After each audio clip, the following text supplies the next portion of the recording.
Hello, everyone. Welcome to Everything Arsenal. Arsenal against Fulham this weekend. Third Premier League game of the season. A chance to win 3 games out of 3. It's been a long time since we won like 3 games out of 3 back-to-back seasons. Last season, obviously, we won 5 out of 5. This season, Fulham next, a chance to make it 3 out of 3. And this is a game that we actually usually enjoy a lot. Like in history, Fulham have never beaten Arsenal at Arsenal's place. Never. And the last 4 seasons they've been in the Premier League, we've done the double over them, beating them home and away. Last season, I remember that the home game against them last season, it was also early on in the season.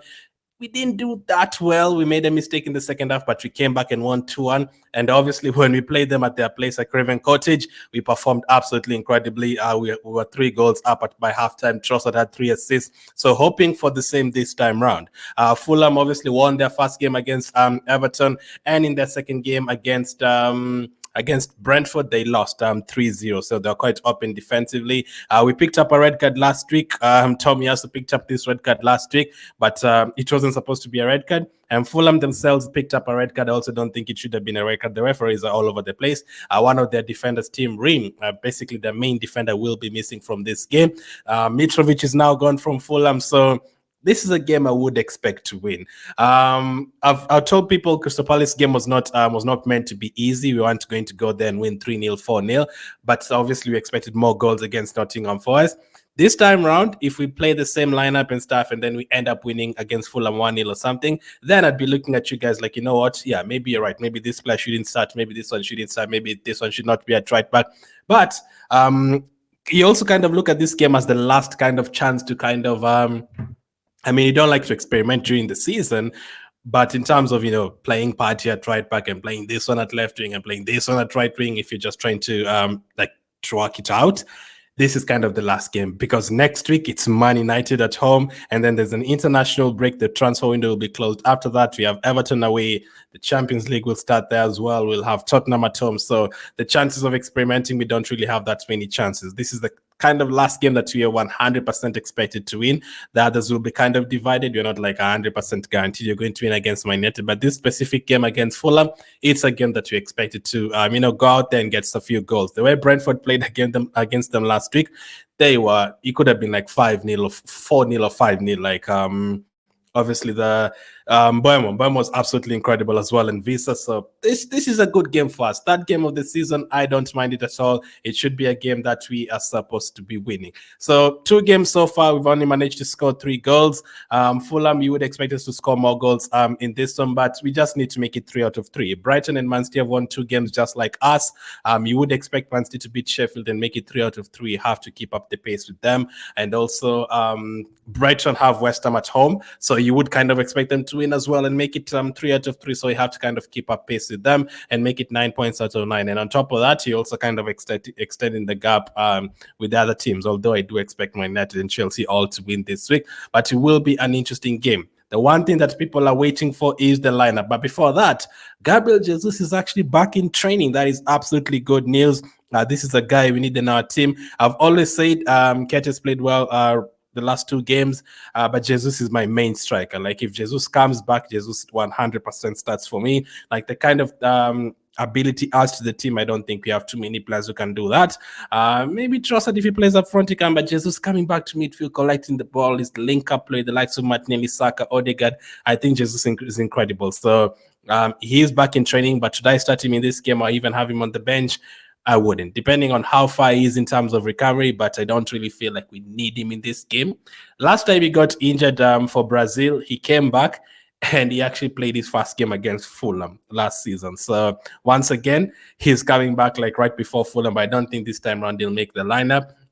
Maybe the game that I would try him in is maybe the Man United game next week, but even that, I feel like you can still win that game without him. We won it without him last season with Nketiah up front. You still won that game. So Jesus, for me, just bring him back slowly. And after the international break, he is back. We really need him when the Champions League is back and those games against Tottenham there. So cannot wait for him to come back. But which kind of starting lineup would I go for in this match? Here it is. It's going to be interesting, man. A lot of people have different opinions, but this would be my goalkeeper, obviously. Aaron Ramsdale. No surprises there. Raya is now back in the is now part of the team. So whichever time Atta wants him to start, he can start any game that he wants. But I will start with Ramsdale in goal. Last time he made a couple of good saves. Once again, he kept a clean sheet, first clean sheet of the season. I think he kept 12 or 13 last season. So if he can play every Premier League game, I would love him to beat that what he set last season in terms of clean sheet. So that is an easy one. I'm sure most of you would agree, unless some of you want Raya to start right away. But Ramsdale would be my goalkeeper. What did I do with the back four? Now, obviously, we are missing Timber for basically almost the rest of the season. Tomiyasu is now suspended, unfortunately.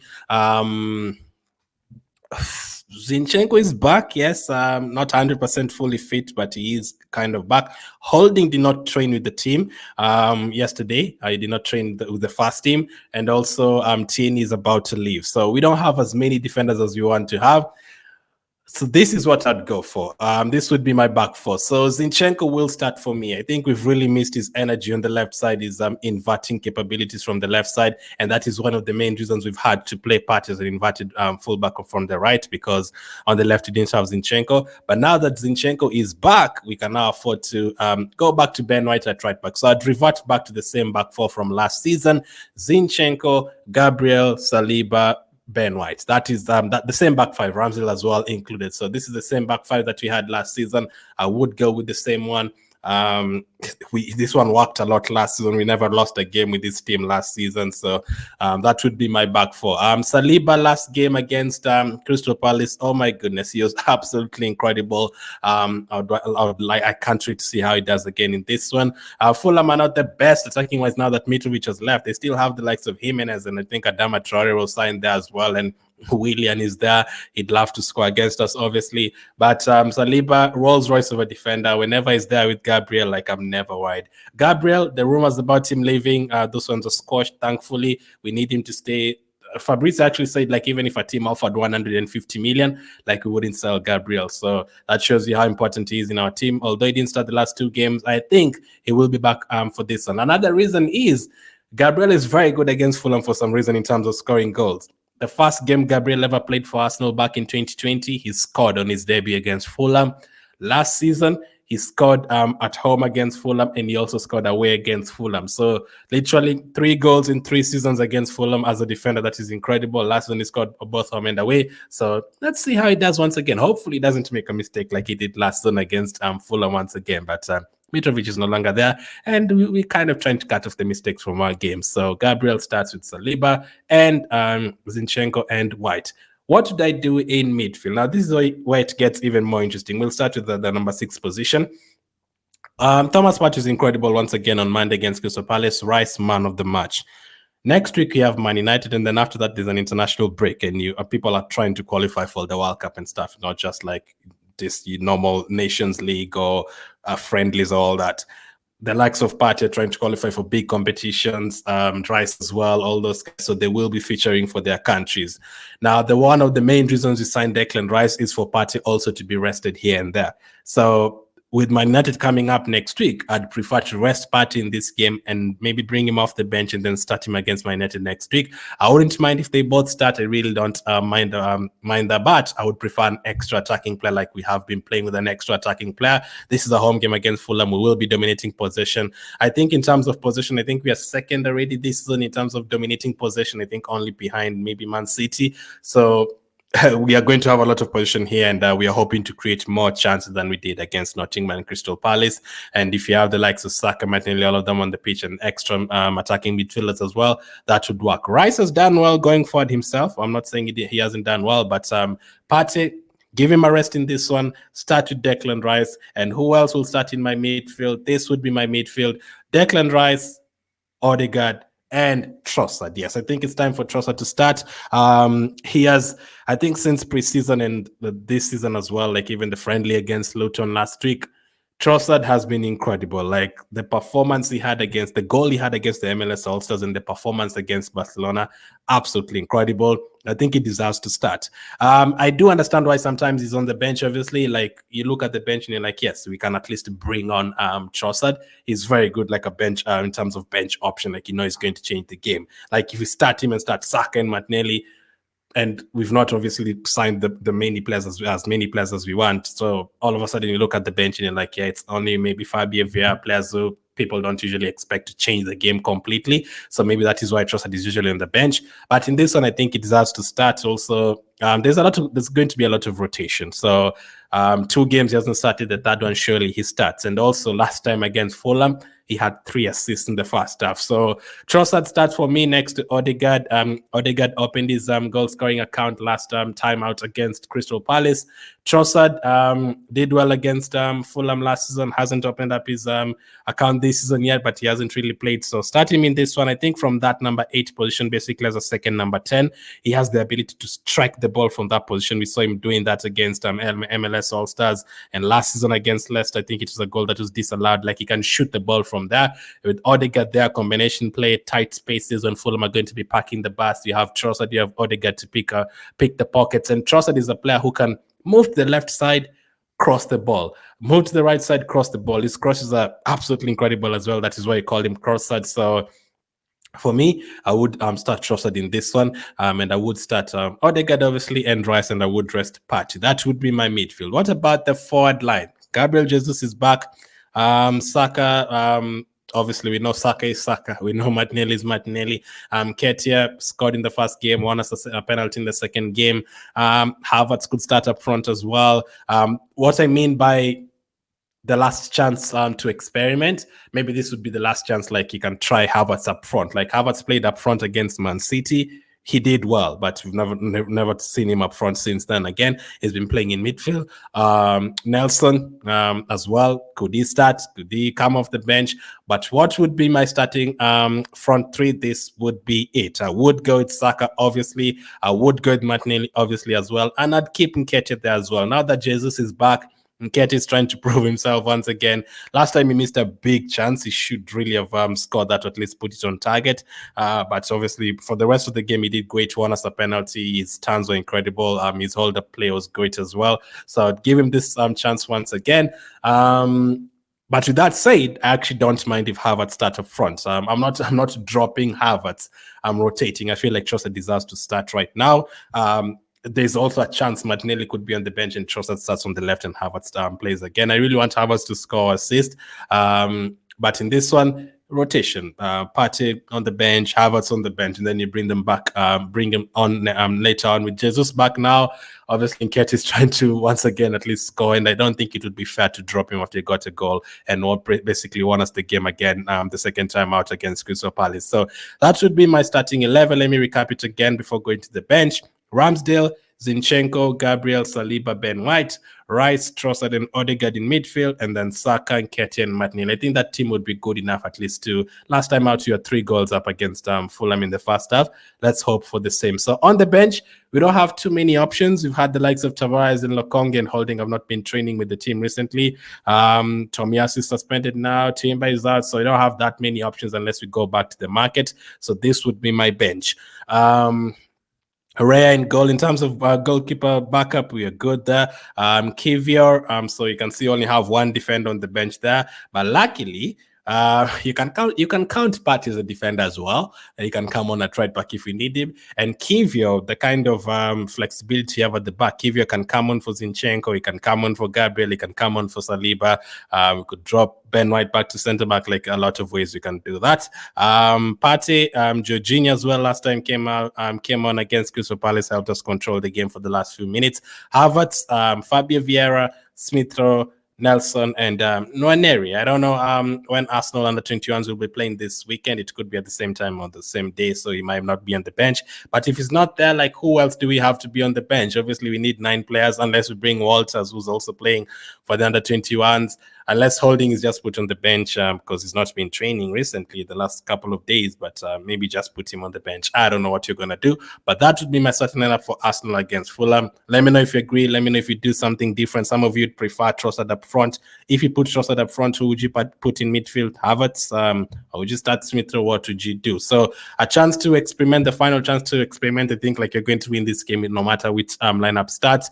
And then from next week is big for us, man. There's transfer deadline day. We are back in the Champions League draw next week. You're gonna have Man United next week. So this coming week is very big for us. But before that, we have to sort out Fulham first and get this win and make it 3 out of 3. What is my prediction for this game? Well, we are coming to that in the next topic. Last week, in terms of prediction, it actually went well. So I'll show you my predictions for last week, and then I'll give you my predictions for this week. Premier League prediction time. So last week, as you can see, I went for Nottingham Forest to beat Sheffield United 2-1. That was actually the correct score. So I got 3 points for that, 2-1 to Nottingham Forest. The next game, I went for Brentford to beat Fulham 3-2, but they actually only won they won 3-0. Fulham did not get a goal at all. So that was also very quite interesting. Fulham were absolutely thumped. Brentford are doing really good despite not having Ivan Toney in the team.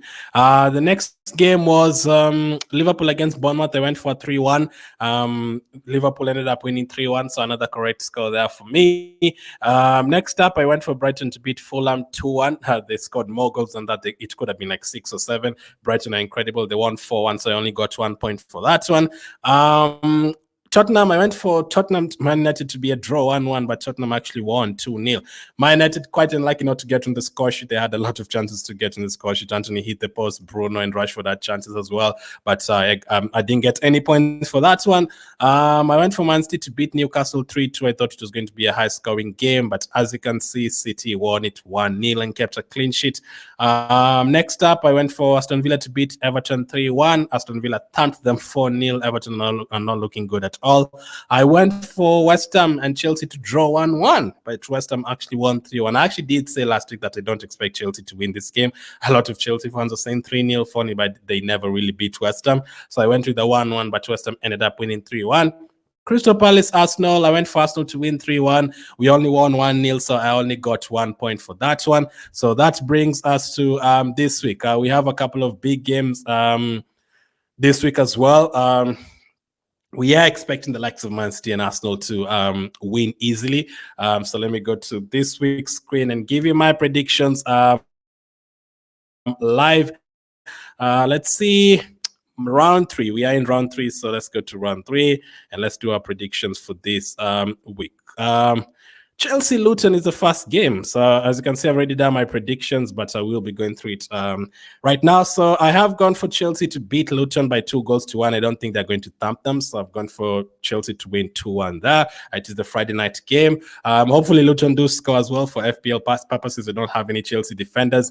Both teams are not yet won this season. Luton did not play last week, so they have a game in hand. Next up will be Bournemouth against Tottenham. I've gone for Tottenham to win 2-1. I had it as a 2-2 draw, but so far Tottenham have played well this season. I think they will concede, but I've gone for them to win 2-1. Next up will be Arsenal Fulham. Oh my goodness, I have gone for 4-0.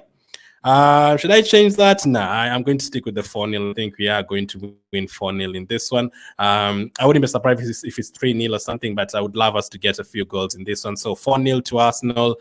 That is also considering how Fulham played last time out against Brentford. So I hope we can get more chances like that. Next up, Brentford Crystal Palace. I've gone for Brentford to beat Crystal Palace 3-1. A lot of London derbies these days all over the place. Arsenal, Fulham, London derby. His game last week, he had like 4 something London derby. So Brentford to beat Crystal Palace by 3-1. Next up is Everton. Wolves. Both teams have lost both games so far this season, but I'm going for Wolves to win this one 2-0. I'm not impressed by Everton at all. Wolves at least have seen a good performance against Man United at least, but Everton nothing so far. Yes, they missed a few chances against Fulham, but not impressed. They don't really have a goal scorer. Man United, Nottingham first. I've gone for Man United to beat Nottingham 2-1. Nottingham are actually not a bad team. You know, people expect them to be relegated, including me. But they have been. They do give people a game. Last week they won 2-1. We only beat them 2-1. So I think Man United will beat them 2-1 as well. Brighton, West Ham, I'm expecting a good game. So Brighton to make it 3 wins out of 3. I'd love them to at least drop points in this one so we can now start competing with Man City once again. So 3-2 to Brighton in this one. Burnley, Aston Villa. I've gone for Aston Villa to beat Burnley 2-1. Aston Villa thumped Hibernian recently in the Conference League qualifiers, and last week they thumped Everton as well. I think 4-0 and then 5-0. So Aston Villa scoring goals, but Burnley didn't play last week, so they are fresh. They haven't played for 2 weeks. They played a friendly against Man United and won it 3-0, I think, on Tuesday or something. But I've gone for Aston Villa to win 2-1. Man City, Sheffield, I've gone for Sheffield to lose this one by 3-0. I can only see a Man City win and another clean sheet. Man City will just basically not even give you a chance. And then lastly, Newcastle, Liverpool. I've gone for Newcastle to beat Liverpool by 3-2. So those are my predictions for this week.